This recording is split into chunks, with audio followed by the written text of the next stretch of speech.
There's been some debate in Washington as to how big a threat is China to the United States. Joe Biden has weighed in, others have talked about it too. How do you view China? I think China's trade practices have been things that have been deeply, deeply unfair. The way that they are compromising the intellectual property of the United States companies as well as others. The way they have forced the sharing or the transfer of technology and information through their trade practices, the way they subsidize many of their corporations to undercut other countries' economic strength. This is a real serious threat to global trade. The practices that they're using, they're not fair, it's not a balanced playing field. We need to make sure we take China seriously and deal with them aggressively. But this is a president, though, that isn't doing it with any comprehensive strategy.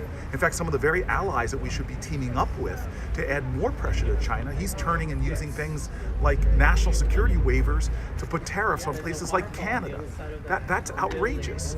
We need to make sure that we bring together a coalition of our allies to make sure we create global trade that is fair, that works for the American worker, that it works for our environment, and that reflects our values. Because I believe in this economy, which is based about 85% on consumption, if Americans have a fair playing field, we can outcompete any other country. And until we have leadership that provides a good strategy for doing this, we will not win against China. I will provide that kind of leadership.